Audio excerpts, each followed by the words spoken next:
Welcome to Brain Ponderings, your window into the world of neuroscience research, conversations with experts in their particular area of neuroscience. And today it's my great pleasure to chat with Scott Ayton. He's professor at the Florey Institute for Neuroscience and Mental Health at the University of Melbourne in Australia. Hopefully I got that right. And That's right. we're going to talk with him today about iron and the brain. And it's a very interesting story. Like a lot of things in life, something can be good for you, necessary for you, but if it gets too high level under the wrong conditions, it can be bad. And that's what we're going to talk about, particularly in the context of brain aging and neurodegenerative disorders like Parkinson's and Alzheimer's. So, Scott, welcome. Thanks for having me, Mark, and really enjoying this opportunity to chat about one of my favorite topics. Can you talk a little bit about your background? Have you left Australia at all for your education and training? No, I haven't. I'm Melbourne born and bred, so I did my PhD here at the University of Melbourne, and I've continued on to do a postdoc and ultimately a group head here at the Florey Institute of Neuroscience and Mental Health. This is in the middle of what we call the Parkville Biomedical Precinct. So it's a really fantastic area of the world to do biomedical research. I'm not sure if you've had the opportunity to come here or some of your listeners, but it's really a wonderful area. And the Florey is the largest neuroscience institute in the Southern Hemisphere, and so it's just a fantastic environment to do biomedical research, particularly related to the brain. Going way back early in your life, were either your parents involved in research or medicine? Not at all. My mum was a librarian by training, and my dad he had his own small business. Unfortunately, my dad he had a motorcycle accident when he was young, Uh, and had quite a profound brain injury that affected his capacity, but he was still able to work his whole life and obviously provide for me and my family. and so your mom was a librarian, so I imagine you read a lot of books when you were young. Yes, yes, I did. I had a keen interest in science from a very young age, and so I've just maintained that passion throughout. I obviously got a great interest in neuroscience, but beyond that as well. Your PhD work, who was your mentor and what was your project or projects? So I was also my mentor was someone called David Finkelstein. Also worked with Ashley Bush, Yeah. and I had this interest in my undergraduate about the concept of iron in the brain, and how that might be contributing to neurodegenerative diseases. When I was in my undergraduate, I was figuring out what what thing I should focus on and what area of I know I knew I wanted to do medical research, and I considered the fields of cardiovascular disease and cancer. And I wondered, look, we've already had major wins here, but we've had very few wins in the field of neurodegeneration, and I bet we're on the cusp of a new wave. Well, I was completely wrong about that, of course, because in cancer we had the immunology revolution and had many advances that have come out of that. But in the field of neurodegeneration, we made little progress. So I didn't really see through the tea leaves very well there. But I had this concept. I liked the idea that iron might be contributing to neurodegeneration. We had one lecture about this. Um, and I understood from a fundamental principles, like the microscopic mechanism here, that iron can cause reactive oxygen species, which could cause damage to the cell. And if you've got an accumulation in diseases like Parkinson's disease and Alzheimer's disease, that might be a driving factor for the disease. And I looked at precedents to other diseases like neurodegeneration with brain iron accumulation, where we know that iron is causing the degeneration. This is a rare cause of neurodegeneration. And so I thought if it's also occurring in these more common diseases, maybe that is a therapeutic target.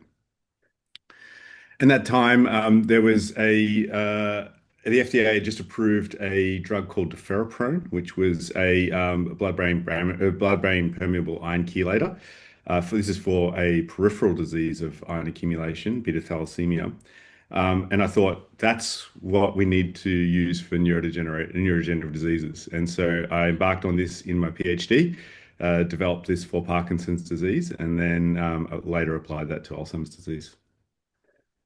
So yeah, for people listening, you need iron in your body, and Yes. during evolution, it's really interesting how evolution works.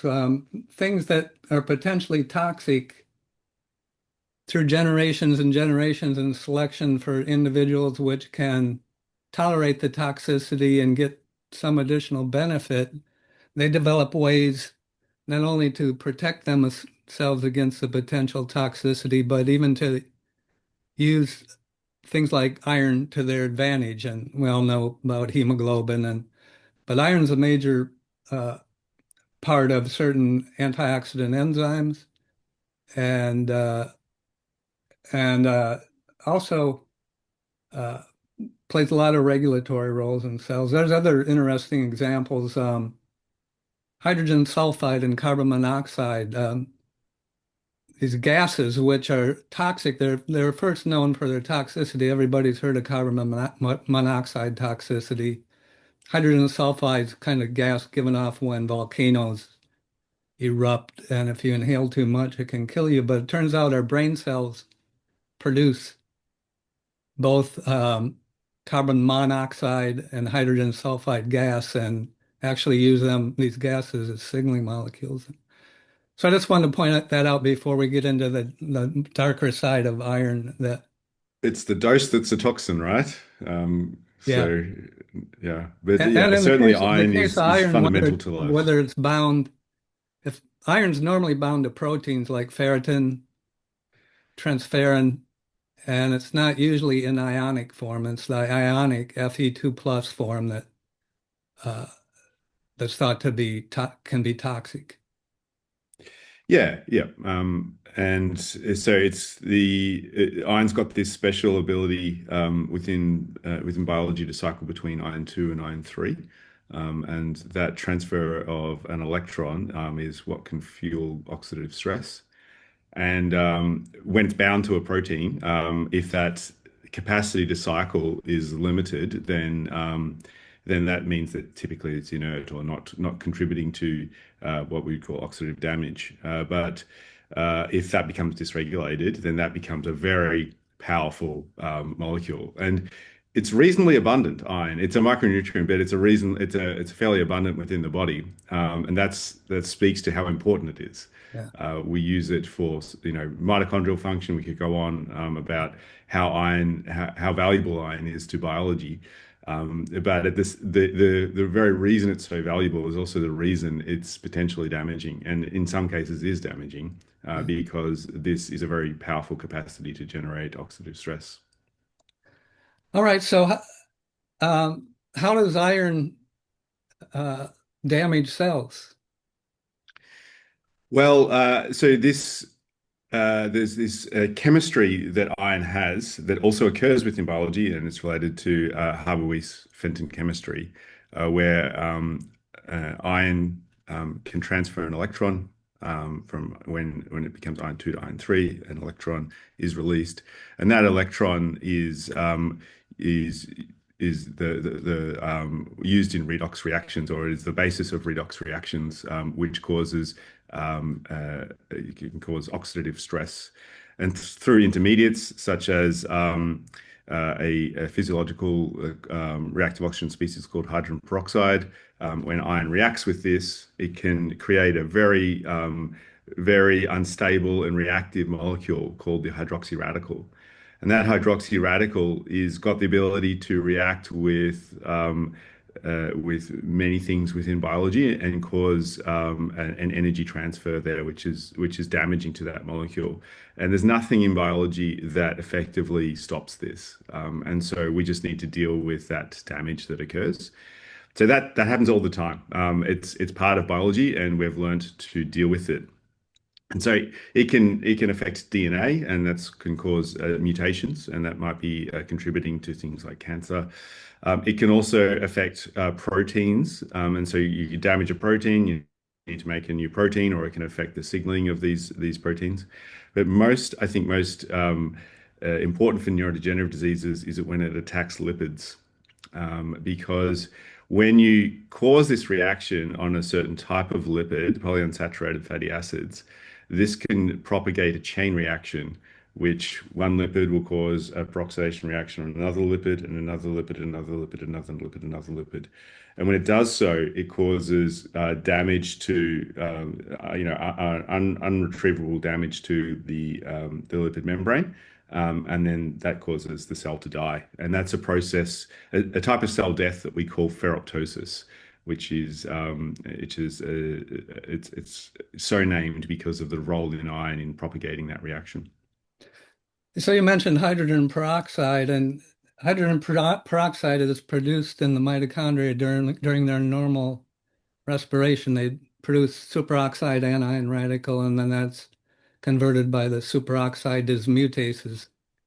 In the mitochondria, it's mainly SOD2 Yeah. to hydrogen peroxide.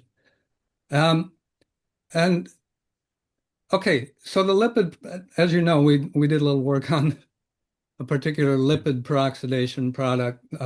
So when the hydroxyl radical attacks these double bonds in the membrane lipids, it cleaves them.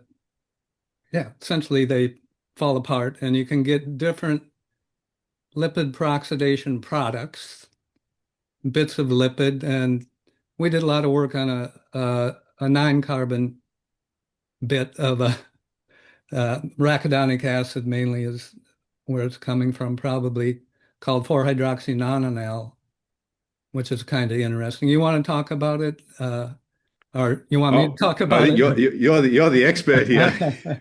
I don't want to tell you that. Yeah, well, so when I was at University of Kentucky back in the 90s, this was fairly early in the 90s. Um, Bill Marksberry and Alan Butterfield were there, and Alan's working a lot on oxidative stress, and we were working on a lot on neural cell death and in relation to Alzheimer's, and showing, as Bruce Yangner had previously shown, that aggregating amyloid beta peptide can damage neurons. My lab showed it. Even relatively low levels can make neurons vulnerable to excitotoxicity. So anyway, so you mentioned Parkinson's, right? And that's one. So if you make a section of the brain and it has the substantia nigra where the dopaminergic neurons is in it, um, and don't stain it, just take a slab of brain. It's dark colored, right? Yeah. Yep. And and that's because there's a bunch of iron bound to uh, a protein, I guess, iron binding protein, I think, isn't it? Well, it's a breakdown product of dopamine. Oh yeah, yeah, So that's right. It's a breakdown it's product. neuromelanin, and so Oh yeah, iron reacts with melanin is what I'm thinking of. Yeah, yeah, yeah. yeah, So iron reacts with dopamine, and this is a breakdown product yeah. called neuromelanin. You see it similarly in the locus ceruleus, but it's a blue color. This is what ceruleus means, but that's with noradrenaline as the major Okay. Yeah, neurotransmitter there that reacts with iron. But yeah, it's colored that way because of iron. yeah, yeah.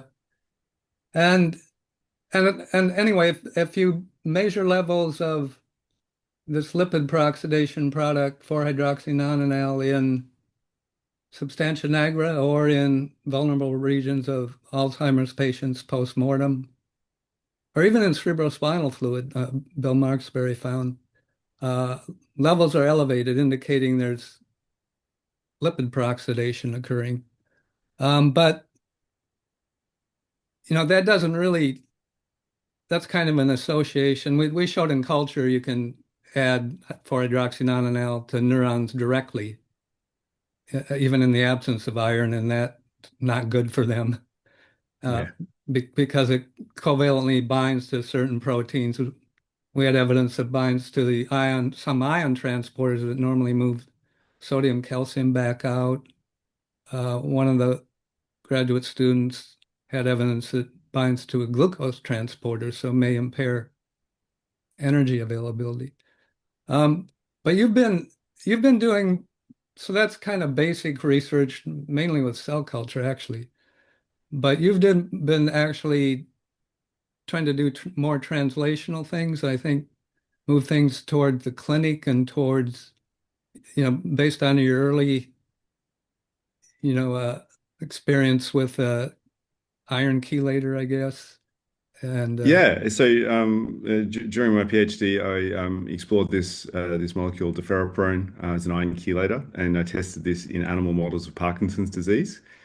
And I was really convinced by this. I go, this works. I tried a couple of things during my PhD, but this was the one I really wanted to try, and we were going to try to go, this works.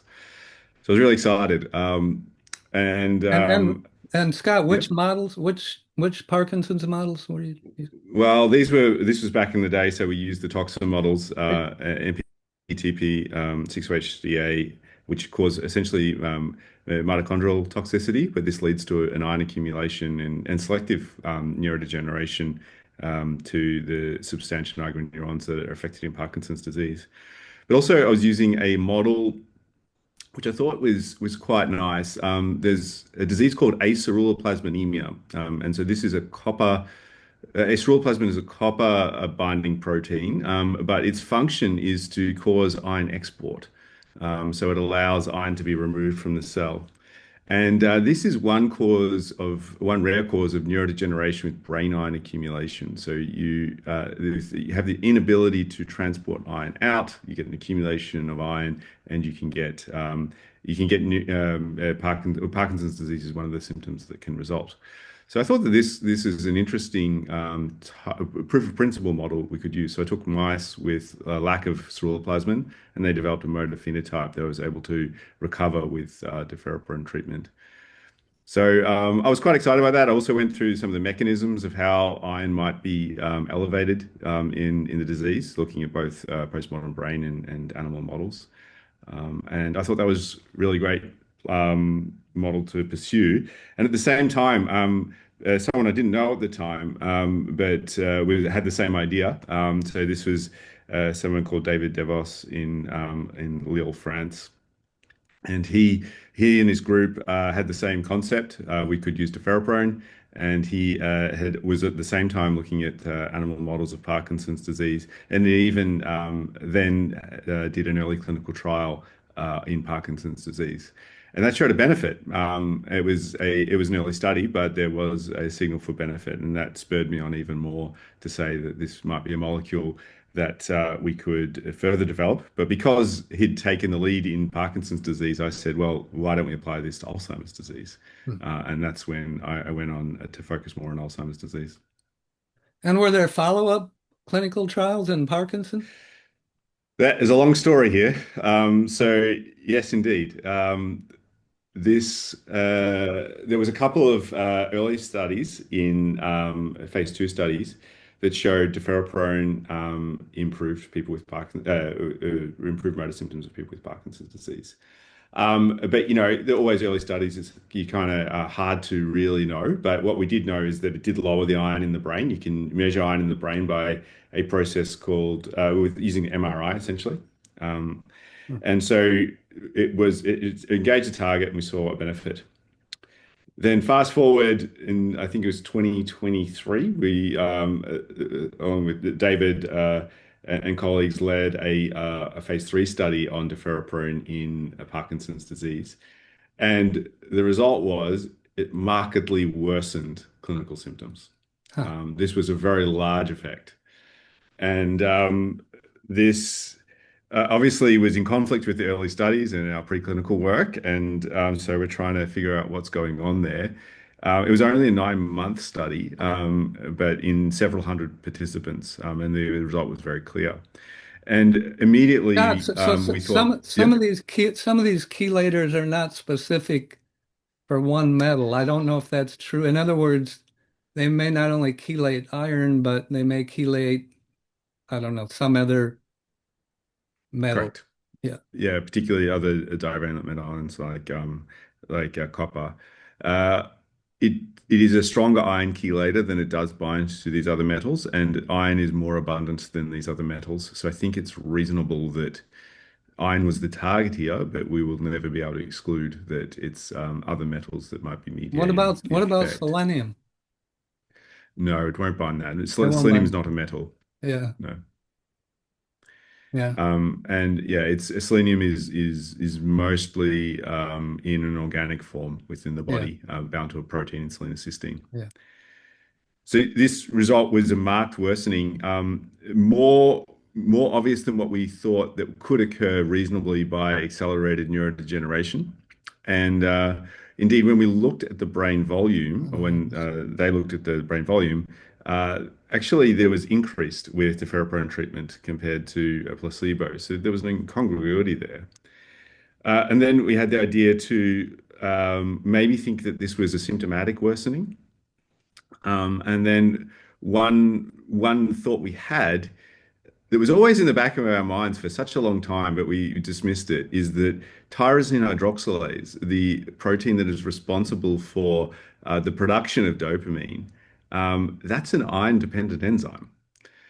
And so we wondered whether deferoprone was reducing the ability to make dopamine, which was deficient in people with Parkinson's disease. And so, one way of assessing this is to look at a hormone in the blood called prolactin.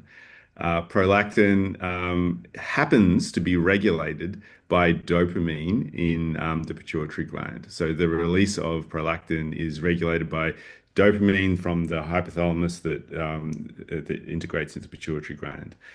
This is not related to the mechanisms of Parkinson's disease, but we thought that this might be a way that we could investigate whether it changed the dopamine, the ferroporin changed the dopamine levels. And indeed, prolactin levels elevated in response to ferroporin treatment. So this was a signature to us that ion chelation limited the ability for the brain to make dopamine. And when it limited the ability for the brain to make dopamine, this is a reasonable mechanism for how symptoms could be worsened.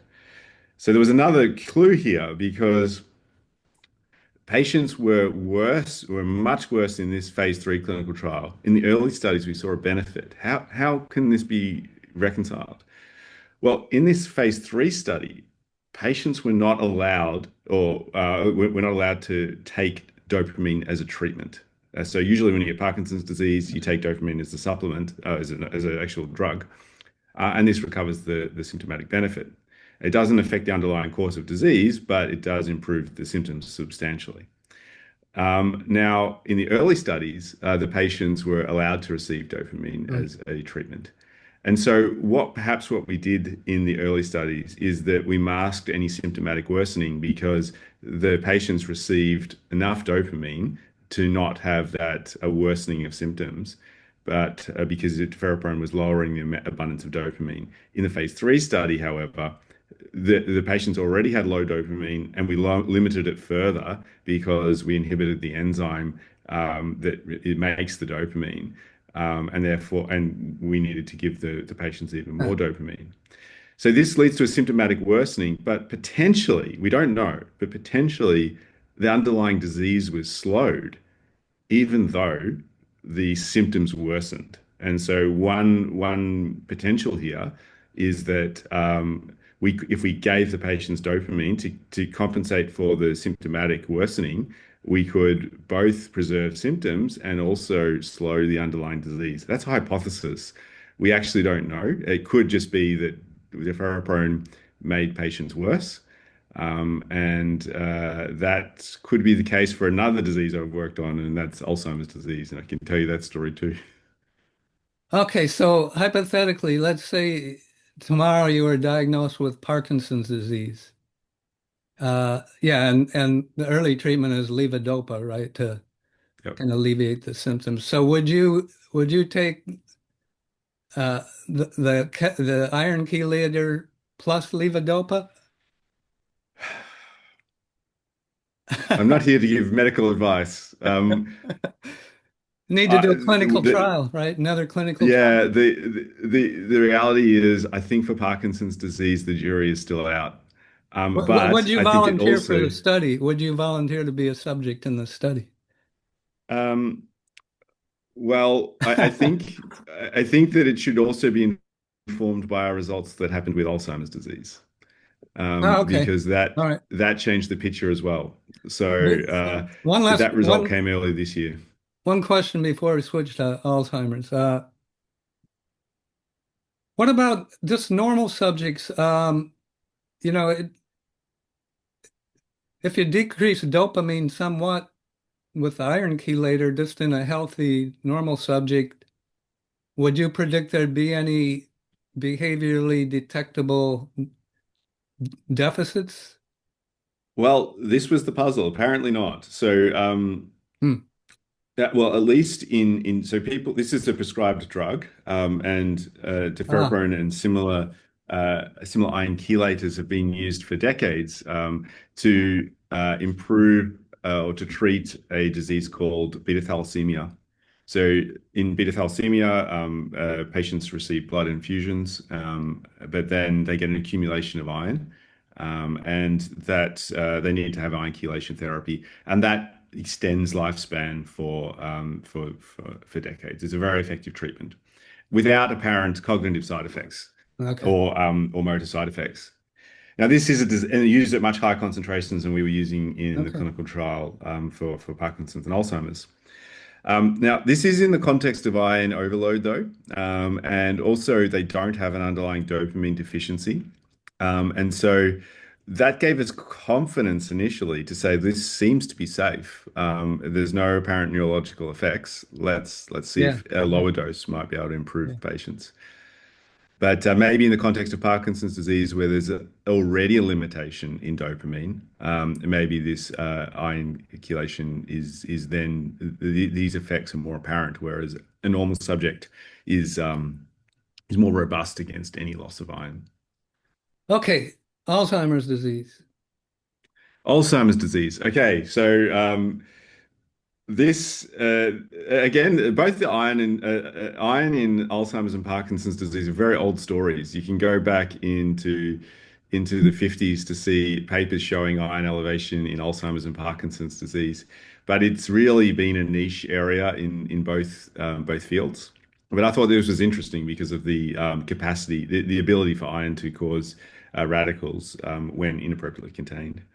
But what I realized is that we really lacked clinical evidence that iron might be involved in the disease. And during this time, the biomarkers for Alzheimer's disease were really gaining prominence. And so things like beta amyloid PET and CSF biomarkers for amyloid. And this was before the stages of the blood tests, but they were showing real benefit at the moment. And so I thought, well, why don't we use biomarkers for iron and see how that relates to disease progression? And so this is what we did. We looked at ferritin in the CSF. Ferritin is a major iron binding protein of the body. And in the blood, you can look at ferritin as a biomarker of iron. But then we looked at it in CSF, in the fluid surrounding the brain, to see if that iron elevation occurred and whether it was associated with disease progression.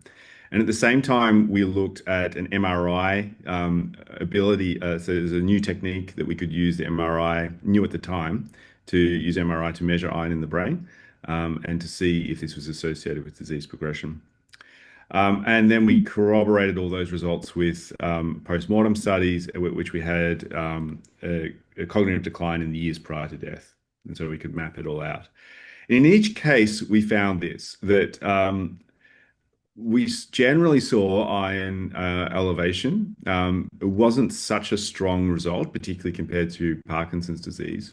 But what we saw, which was more convincing, is that people who had more iron had worse disease outcomes. And so your disease course was slower if you had less iron in the brain and measuring iron by those different techniques and in different studies. And so this was led to a very simple hypothesis for us then. Say, well, why don't we lower the brain iron in people with Alzheimer's disease and see if we could slow down the disease? So I'm summing up probably about a decade of work there, showing that in different studies.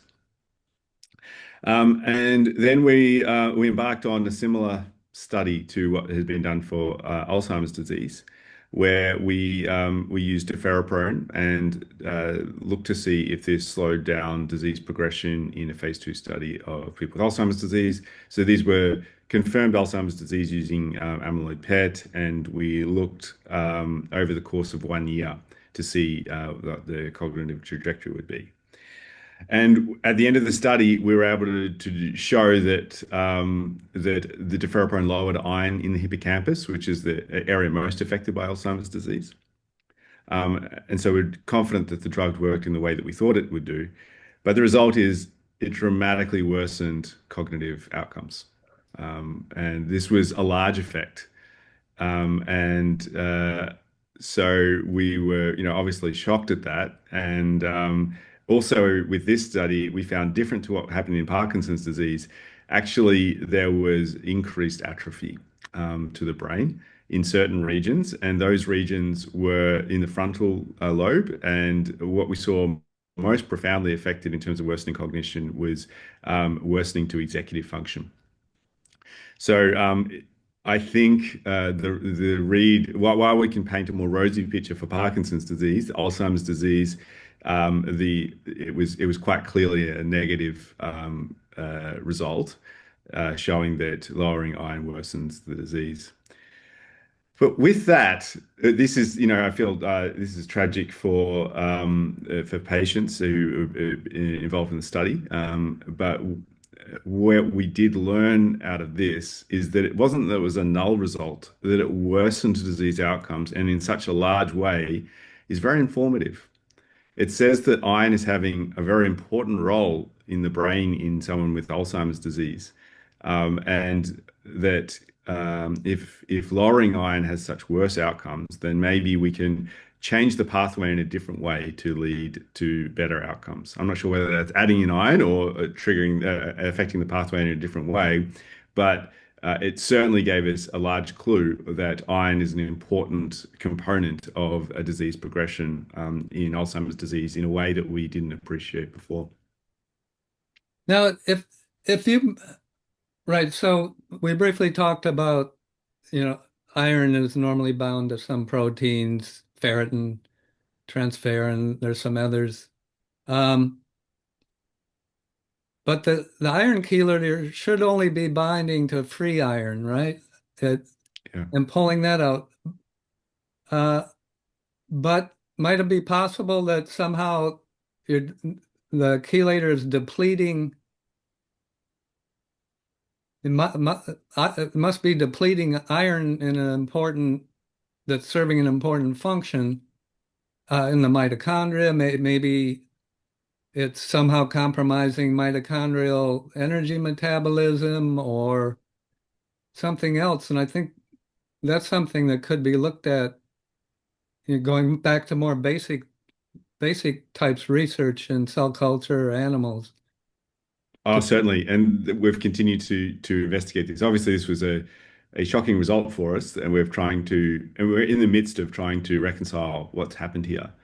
And the first is to re-examine the first principles of this hypothesis, that iron elevation is a feature of the disease. And because we saw more iron was associated with worse outcomes, we thought that iron Sure. acting negatively here. But there was discussion in the literature, and that we were aware of, but we didn't favor as the prominent hypothesis. And I think of figures like Stephen Levine, who put forward this concept of the azalea hypothesis, where you can have a iron deficiency in the amongst of iron abundance. This is a disease of azaleas. Ah, You can have a functional iron deficiency essentially. And so in the context of Alzheimer's disease, we do know that iron accumulates in the pathology of the disease, the plaques and the tangles. And perhaps there's a failure of autophagy, which is the process of protein recycling within the cell. And so ferritin, that iron-binding protein, the iron gets released into the cell from that ferritin by going through the process of autophagy, degradation of the protein, the release of the iron. ah. in Alzheimer's disease and in other neurodegenerative diseases, there's this idea that that process fails, not just for ferritin, but for a range of other proteins, leading to an accumulation of iron. So the ferritin is getting more iron, the protein pathology is getting more iron, but the cell itself becomes deprived of iron, so functionally iron deficient. So this apparent worsening or like this iron elevation is really not, that's now become starved. And so it's a signature of a cell that is got an iron problem, but its iron itself is not causing the degradation or the toxicity. It's the deprivation of iron that might be fueling the disease. And And that so when we that's came along, yep. and we came along with the deferroprone and took away the little iron that it already had available to it, then we just worsened the underlying pathophysiology, and that's something that we're working on, and it's something we've developed further as we've gone on. There's a neurological disorder called restless leg syndrome, Yes. and Chris Early at Hopkins actually here has done quite a bit of work on that, and they had evidence for two things. One, that there's uh, iron deficiency in neurons in the brain, and two, they I think they gave like IV iron or something Yeah. and it improved the symptoms. So maybe it's kind of a similar mechanism, but much more profound in Parkinson's disease. Yeah, so restless leg syndrome is often an early symptom of Parkinson's disease before actual Parkinson's disease clinical symptoms manifest. You get that it's a risk factor, I guess. And often it is treated with iron infusions. And so there's somebody in my group who's got restless leg syndromes and takes iron infusion for this. So that certainly is a thing, and it's probably related to dopamine and the ability for iron to be available for dopamine production, amongst other things. But that's a logical reason for why we would need that iron. And so, yeah, we've found yet again through a unexpected route how vital iron is to the brain, and that there may be a paradoxical deficiency in iron, or a functional deficiency in iron that could be propagating these neurodegenerative diseases when we assumed the opposite at the outset of this work. Yeah, that can happen. That happens that's not uncommon in science. Uh, we've done all this work showing that several different neurotrophic factors could protect cultured neurons against excitotoxicity, amyloid beta peptide toxicity, uh, even iron toxicity, actually. And then I had a postdoc who was doing this work, and since there was a lot of work on inflammation, neuroinflammation at the time, and there's uh, increased cytokines, inflammatory cytokines in the brain, and Alzheimer's, Parkinson's, at least later on in the disorders. And so he tested a number of pro-inflammatory cytokines and found that tumor necrosis factor, at least acting directly on neurons, actually is neuroprotective. And this was the same time that people in I think it was the cancer field, immunologists were working on NF-kappa B, a transcription factor that induces expression of a number of pro-inflammatory cytokines. And, so TNF, NF-kappa B activation are increased in tissue X, therefore TNF and NF-kappa B are playing a role in causing the damage in the tissue. But that's not necessarily so. There's a lot of things going on that are attempts by the cells to protect themselves against the ongoing stress. And then now it's widely recognized that NF-kappa B can promote cell survival. Yeah. Uh, so this is another example. You have elevated iron. I mean, intuitively think elevated iron, neurons are degenerating. And plus there, we know that you can certainly damage and kill neurons with iron, mainly by Yeah. lipid peroxidation. Do you want to talk some more about ferroptosis, a little more broadly and get in a little more into the weeds? Because, um, oh yeah, who invented that word? Because we used to just call it iron-induced cell death. Yeah. And then someone had to invent a word, I guess, so that I don't know why, but Yeah, I think the concept of ferroptosis is very old, but the naming is relatively new. It happened yeah, in 2012, yeah, so maybe 12, 13 years ago. And this was um, Brent Stockwell and Scott Dixon at Columbia. They discovered a new cell death process. Well, they identified it as a new cell death process because of drugs that caused this type of cell death that were not recoverable by inhibition or didn't have the features of other cell death pathways. And so they could identify this as new. And one of the striking features is that it's responsive to ion chelation. yeah, So, using drugs like deferoprone or others, you could completely abrogate this cell death. Now, why it's more interesting than iron toxicity is that it's achieved by via essentially disturbing redox control of the cell. And so it's not like if it were just iron poisoning, this is not a particularly interesting cell death pathway. I mean, anything is toxic given the dose. yeah, But that became activated or could had the capacity to kill a cell in the context of disturbed redox control. That's where it became a very interesting cell death pathway. And so the way they achieved this was to deplete the ability for cells to take up cysteine, which is a amino acid. And what's important in cysteine is sulfur, and this sulfur has got the ability to participate in redox control. And this cysteine ultimately becomes cysteine. So cysteine is two, and cysteine is one of these amino acids, and it gets incorporated with two other amino acids into a molecule called glutathione. And this glutathione is a major antioxidant of the cell and because of that sulfur atom in the cysteine.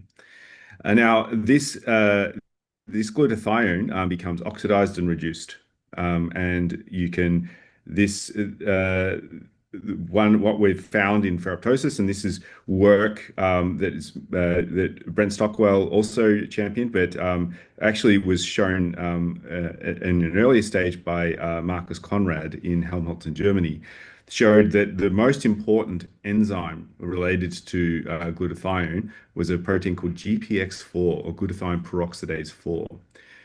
Because if you knock this out, if you inhibit it, it causes cell death. And it causes what Marcus Conrad identified in 2008 was that he's called that this is a unrecognized cell death pathway. He didn't give it a name at that point. Whereas Brent Stockwell coined it as a name, and both are considered as the people who really culminated these concepts into a defined cell death pathway. Um, but so glutathione peroxidase 4 utilizes glutathione. And what it does, it is the only enzyme that is able to reduce or detoxify, I should say, lipid hydroperoxides. So this is oxidized lipid species within the membrane.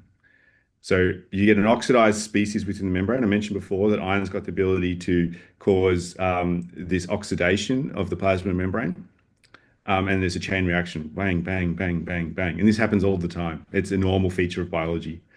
But where biology has developed this enzyme called GPX4, it's a seleno enzyme. You mentioned selenium yeah, before. It's this seleno enzyme has got the ability to integrate into the membrane, detoxify that lipid, turn it into a lipid alcohol. And but it needs glutathione to do this. It utilizes glutathione, it turns it to be oxidized, and then uses another glutathione. And if we inhibit this protein, or if we inhibit this protein directly, we knock out this protein, or we limit its substrate, which is glutathione, cells die by ferroptosis. So the ferroptosis is a very unique form of cell death. It's activated not by stimulating a pathway, but by the withdrawal of this defense. Yeah, yeah. So it's always occurring every second of the day in every cell. Ferroptosis is occurring, but GPX4 stops it from propagating. Yeah. And if we inhibit this, then ferroptosis happens. So you mentioned cysteine, which is an amino acid in glutathione, and there's relatively high concentrations of glutathione in cells. And it turns out that this aldehyde we worked on, 4-hydroxynonenal, I mentioned it can covalently modify proteins. And there's three amino acids it can bind to. One is cysteine, the others are lysine and histidine. And so this didn't work from our lab, but other labs had quite a bit of evidence that glutathione kind of acts as a sponge for this lipid peroxidation product. And if you subject cells to conditions that cause lipid peroxidation, just cultured cells, and then collect the culture medium, you'll find elevated levels of glutathione with that toxic aldehyde Yeah. bound to it outside the cell. So it's like, in addition to the glutathione, uh, enabling the GPX4, glutathione peroxidase 4 in the membrane and then kind of stopping the chain reaction. It's also getting rid of the potentially toxic lipid peroxidation products that have already accumulated. Definitely, and also it reacts with proteins, something called glutathionylation on oxidized proteins. So glutathione has got a hugely important role in many steps of controlling redox balance within the cell, but it's of particular importance to repair of the lipid membrane through this protein called GPX4. And why this is crucial for the brain. I think that the brain is a very special place when considering ferroptosis or actually membrane repair in general.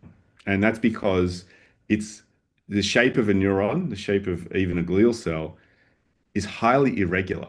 It's actually the geometry of these cells which make it vulnerable, inherently vulnerable to ferroptosis. If you think about it, a circle cell or just a cell that is a regular shape circle or a ball shape, this has got very limited surface area. This is it's Yeah. preserving surface area the most, right? But a neuron is highly irregular. It's the most irregular. Neuron and glial cells are the most irregularly shaped cells in the body. And the more irregular it is, the more surface area to volume ratio. And therefore, you've got so much more lipid that you Yeah. need, I mean, lipid membrane that you need to protect. So you need more resources available to repair this membrane simply by virtue because of its shape. And so the brain has a huge amount of lipid, and particularly this polyunsaturated fatty acids, which allow a fluidity to the membrane. We need this, but at the same time, this causes a vulnerability to ferroptosis. And so there's a rare disease of GPX4 deficiency, a super ultra rare disease. This is called I'm not even sure how to pronounce it. It's like Segation type spinal metaphyseal dysplasia, and this causes GPX4 deficiency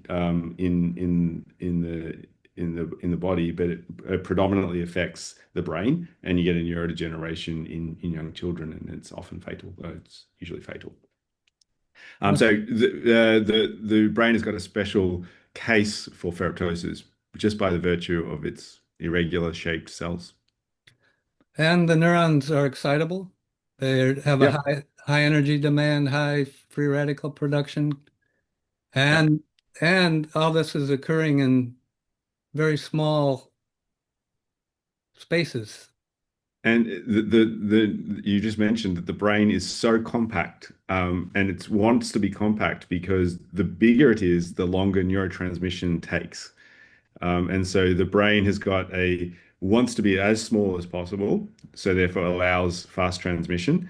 But if you make a cell larger to, for example, have more glutathione or more protective factors, therefore you need to enlarge that. And so it's operating in a very constrained Yeah. capacity to protect itself.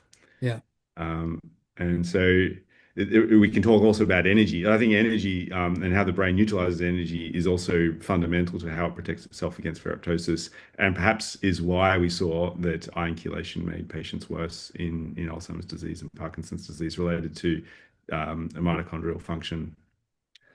And these major age-related neurodegenerative disorders, AD and PD, um, uh, yeah, there's so many things that are changing during aging in a bad way, I guess you would say. Uh, whether it's in reduced ability to repair damage, say DNA damage, there's impaired efficiency of repairing damaged DNA, mitochondria tend to have problems. Autophagy may be impaired, and then you get accumulation of dysfunctional mitochondria. Um, we did a lot of work on calcium, Yeah. a very important ion, the most important ion probably in regulating neural function because it regulates Yeah. gene expression and the cytoskeleton, all sorts of things. Um, yeah, so any of these things, if you get just a little bit out of balance, you can get cascading effects. And I think um, once someone is symptomatic with Alzheimer's or Parkinson's, there's already a lot of damage done. So, there's a lot of movement now to, you know, biomarkers and trying to identify people early. But the truth is, we're all at risk if we Yeah. live long enough, particularly with Alzheimer's. I think the latest statistics are if you make it to 85, there's almost a 50% chance that you will be diagnosed with Alzheimer's before you die. Uh, Something like that. Yeah. right. So this is something I kind of recognized very early on in the 90s, and so I never really got involved so much in, treating, how do we have a cure?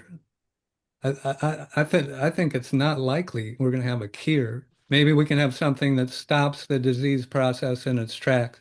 And if we get early diagnosis and stop it, early on, uh, otherwise, I think risk reduction is the main thing. We know some things that can reduce risk.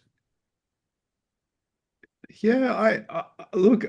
This is the narrative in the field that we need to stop the disease from ever occurring, or treat as early as possible. But what we do know is that when someone is diagnosed with Alzheimer's disease or Parkinson's disease, and to when they die, these are They're actually terrible. Yeah, slow-moving diseases. yeah, Um, there's a large window here to intervene.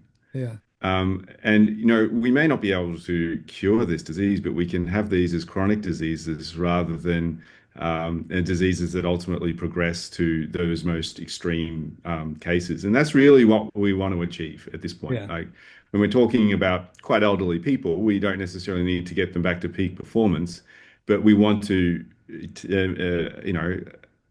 hopefully they don't need high level care within a nursing home. That's our achievement here. And At that's least that's that's what we true. could I, do in I the mean, early you could stages. you mentioned very early on, the advances in cardiovascular disease and cancer, and cardiovascular disease is a good example where there's many people who would have died from a heart attack in their 50s or Yeah, 60s who are, now 80, even 90 years old because of the advances there. And I think that's part of the reason there's so much p- Alzheimer's and Parkinson's. That that's some of these because we don't people who die by are heart disease. Yeah. right, they've been, I mean, I think that's like blood pressure is a great example.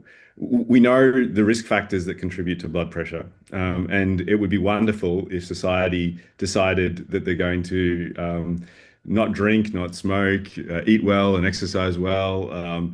But this is very difficult to achieve. But what we can do is not stop hypertension from ever happening, but manage it when it does yeah, occur, and we yeah, use antihypertensive drugs. And that's what I think that we can, that's an attitude that I have towards neurodegenerative diseases. We may or may not be successful in stopping it. I mean, I'm not saying that we shouldn't pursue that as a strategy, but also not give up on targeting more downstream components of the pathway. And I think of lipid peroxidation as something very downstream. I don't think anyone's saying that lipid peroxidation is what causes Alzheimer's disease or Parkinson's disease. Like, sure, something else has caused this, whether it's A beta or pick your favorite origin story. But a downstream pathway is how the neuron is actually affected is that its ability to repair the membrane is yeah, compromised. There's either um, too much toxicity occurring or impaired defense. And then you get the destruction of synapses, and then ultimately leading to the destruction of the nerve itself. So I think that there's still a great opportunity to slow down that process, yeah. mitigate it, and if we can do that, we can hopefully delay or push forward, no, push back, sorry, the need for high level care, and that's what I really hope we can achieve. Yeah, I think early diagnosis and intervention early on is the key. What was done uh, I should know this, but in Alzheimer's mouse models, say where you get amyloid plaques and tau tangles with iron chelators, was everything in those studies positive and there was no hint of negative effects?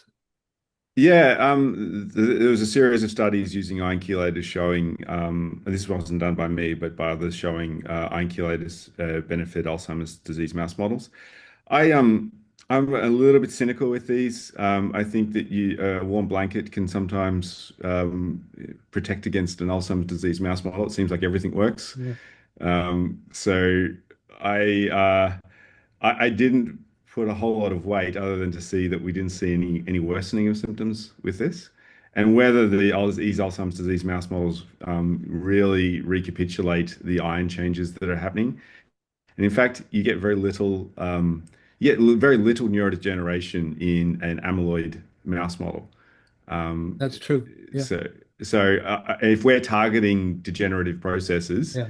you wonder whether this is the right model to test that. But that said, there were favorable studies, as there were for Parkinson's disease, and so it's a uh, yeah, it was enough to push forward. But the fact that this was proved safe in humans in other diseases Yeah. was more the reason for us to move forward, even though it was completely different in the context of Alzheimer's disease. And in hindsight, maybe that's something we should have explored further. So would you predict based on what you said if one could increase the amount of TPX4 in neurons or the activity of that enzyme? Say you had some way to selectively do that once a patient's diagnosed. I would think that would be a really good target. It's hard to identify drugs that activate an enzyme. It's much easier to identify drugs that inhibit.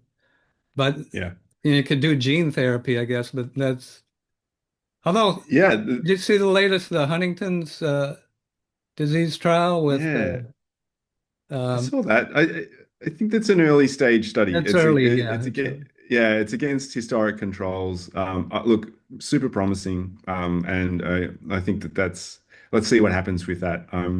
I'm a little less excited than the press release, but Yeah. let's see how that works out. But I think that this is a promising area of therapy for neurodegenerative diseases in general. But my suggestion here is not to elevate GPX4. You can you don't need a lot of GPX4 actually to have a benefit. In fact, if you're heterozygous null for GPX4, there's no symptoms. Hmm. The abundance of GPX4, I don't think is particularly important. I think we've Okay. got this in excess. What's more critical is its fuel. Now, this can be limiting. So I mentioned before that glutathione it requires glutathione to have this activity. Now, we've subsequently done some more work on this, and we found in Alzheimer's disease we can't see evidence for decrease in GPX4, and the other people have seen that, but we haven't when we've looked at quite a large sample, postmortem samples, about 600 or so. And we also don't see a difference in cysteine, which is rate limiting for glutathione synthesis, um, but we see a decrease in glutathione. And so we're trying to reconcile why do we get this decrease in glutathione? And I'm not talking about oxidized and reduced species of glutathione. I'm talking about the total amount of glutathione if the rate limiting component for glutathione synthesis is not limiting. And also we looked at the enzymes that are created for glutathione synthesis and found that these were elevated. Then we had this insight. Glutathione, as you mentioned before, is a major metabolite. It's in the range of 5 to 10 millimolar within the cell, hugely abundant. Also, if you inhibit the enzymes for glutathione production, it depletes within hours to nothing. Okay, so it's highly abundant and very fast turnover. Hmm. And what we also realized that wasn't very much appreciated is that glutathione requires 2 ATP to be made. That's energy. So that's a lot of ATP required to maintain the glutathione pool. ATP is the energy molecule of the cell. And so, we're talking about ATP concentrations within the cell, around about 3 millimolar, but, obviously hugely in flux. But when you've got 5 millimolar glutathione that is also highly in flux, you need a lot of ATP to maintain the glutathione pool. And so what we found is that if you lower ATP, and we did this in different ways, you lower glutathione levels. And then we tested this. We looked at this in the Alzheimer's brains, and we had 600 brains on the spectrum of Alzheimer's disease, and we did proteomics. The top downregulated pathway in Alzheimer's disease, mitochondria. Yeah. And so a depletion in energy capacity.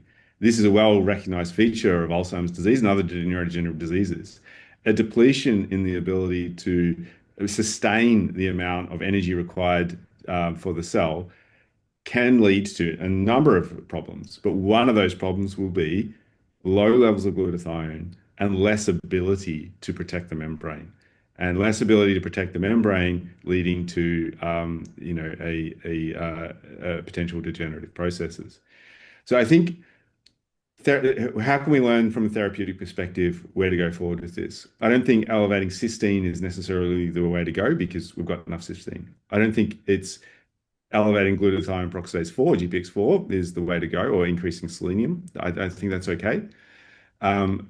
What we want to increase is ATP. Now, that's a difficult thing. Very, very difficult to increase ATP because so much of metabolism is centered around putting that third phosphate onto adenosine diphosphate.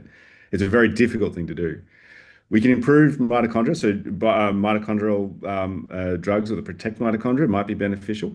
But another approach is if we use radical trapping antioxidants that inhibit ferroptosis. Now, those drugs, something like liproxatin, these are canonical anti-ferroptosis drugs. If we can protect the membrane, we These therefore, are spin trapping yeah, thing. they're called radical trapping antioxidants, Yeah. and they're spin traps, and Yeah. they're particular for they're lipophilic. Yeah. And so normal antioxidants, such as maybe N-acetylcysteine and others, they have some effect. But it's really the lipoxystatin, ferrostatin drugs, which have been developed in the field of ferroptosis, are highly potent. Ah, And so they take over the role of GPX4 in basically terminating the chain reaction that occurs. Actually, it's not dissimilar to vitamin E. Um, Vitamin E has this same property, and also vitamin K and vitamin A all can cause a quenching of this reaction. But I'll get to those antioxidants in a minute. But if we if we use a drug with a high potent drug that stops this process from occurring, we might be able to use that ATP for other purposes. So instead of ATP being utilized to continue to develop the glutathione pool to protect the membrane, the ATP is also required for so many other things, such as fueling the lysosome acidity to maintain autophagy capacity, such as synaptic signaling, such as depolarization or repolarization. Many dysfunction, important functions within the cell that have been, theorized to be and shown to be deficient in Alzheimer's and Parkinson's disease and other neurodegenerative diseases. So protecting the membrane might protect against that final degenerative process, but also help to preserve those other biological functions if we need less resources to do this. Now, we would also think maybe we need vitamin E. We have vitamin E, vitamin K, or these other vitamins that act as antioxidants, and it's true that they do, and they're very important. But the thing with these is that they also depend on metabolism to be functional. So as vitamin E becomes oxidized, it does that function, repairs the membrane, and it becomes oxidized. It needs to be regenerated ultimately by a molecule called NADPH. And NADPH, all of these antioxidants that we have as vitamins, they all depend on NADPH to be restored. And therefore, it goes back to metabolism. yeah. If the issue is with metabolism, then these antioxidants are going to have limited effect. They need the fuel, and NADPH is the fuel. We get NADPH from sugar. The, the, a really good way to bolster, beef up a cell's antioxidant capacity is to expose it to oxidative stress. So, Yes, as a yeah, as a the exercise, NRF2. Yeah, yeah. the work on exercise and muscle cells is a really good Yes. example where they did that. I think there are good, to my knowledge, good studies where if you actually sop up the free radicals during exercise, then the beneficial effects of exercise in terms of enhancing endurance, mitochondrial biogenesis, and such are compromised. Um, yeah, it's complicated, isn't it? But using our nerve cells like you and I are hopefully doing now, must be doing, uh, is a stress on them, but it's a good stress Yeah. as long as we have a recovery period, sleeping, resting, Yes. and so on. So, yeah. Yeah, I Okay. think when we're talking about the diseases like Alzheimer's disease, we've got to a fatigue in any of these Yeah, yeah, processes, which are, reserve processes that yeah, which you just said. And, stressing, I think, is very important to the cell. But at this point here, yeah. all of those reserve capacities It's have more become of deficient. protection and kind of building up your resilience during your lifetime. Yes. Yeah. Yeah. All right. So what's next on in the translational? You are you do you have a way to increase glutathione levels without reducing ATP levels? So we're tackling this on a few different fronts. So we have got an interest in these radical trapping antioxidants, Yeah, yeah, and just trying to find a way. We've got really great small molecules, and we're just trying to find a way to take that through into the clinic. We know that they get into the brain. We know they've got drug-like properties. I think they've got some great molecules, but just trying to find a way to fund that into clinical trials. But I'm really excited by that possibility. I think that represents a really interesting pathway forward. Yeah. We're also hoping to do a clinical trial next year using a compound called MitoQ. This Oh, improves, well, it's essentially a form of coenzyme Q10 that has been developed by Mike Murphy um, to actually go into the mitochondria. And if our hypothesis is it's the deficiency in the mitochondria that's contributing to disease, then drugs that which might protect that or improve its function um, will hopefully provide a benefit. And so that's hopefully happening next year. And also, we're still interested in some of the genes of Alzheimer's disease. Like ApoE is the major gene involved in Alzheimer's disease, and we found quite quite a surprise to us that it actually inhibits ferroptosis very profoundly, and even more strongly than drugs like lipoxygenol or with higher potency. And sorry, so, ApoE4? No. no, just ApoE, regardless of the Oh, genotype.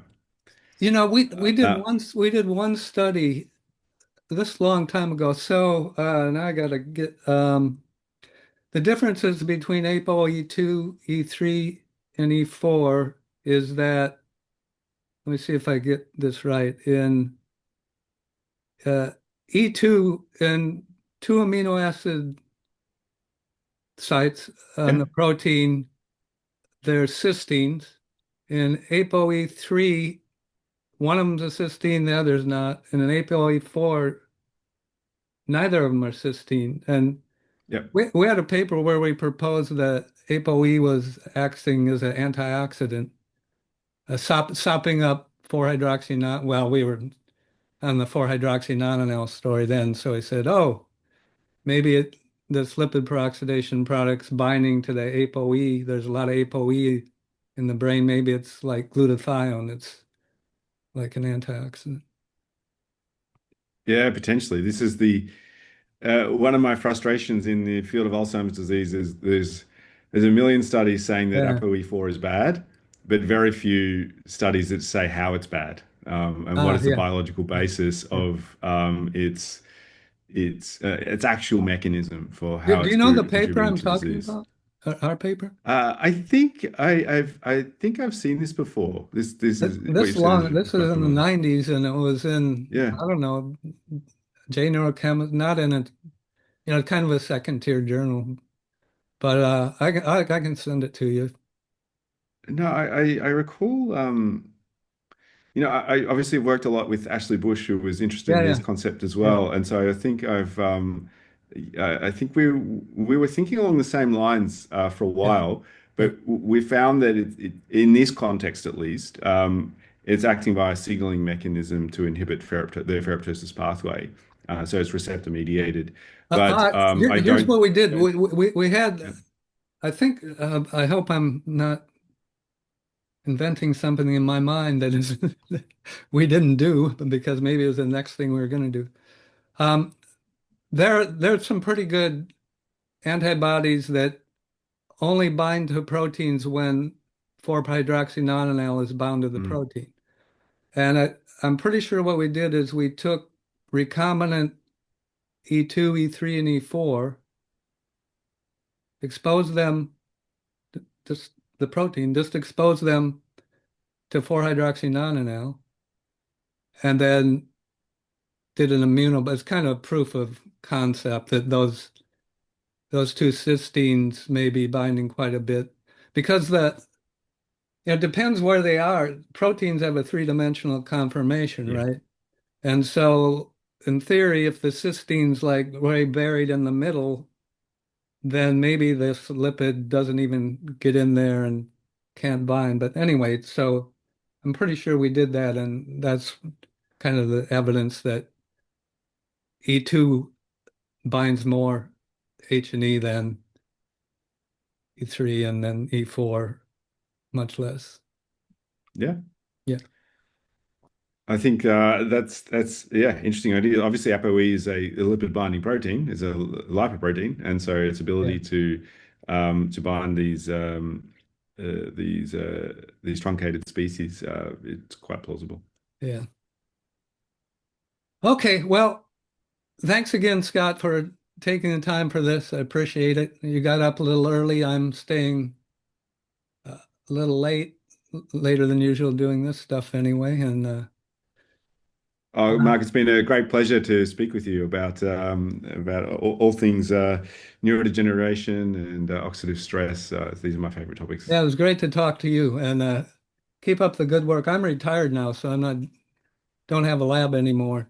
So now I'm this kind of spectator, cheerleader, Yeah, good on you. hoping things work out good. So do I. Fingers crossed. All right. All righty Bye. then. See you, Mark. Yep.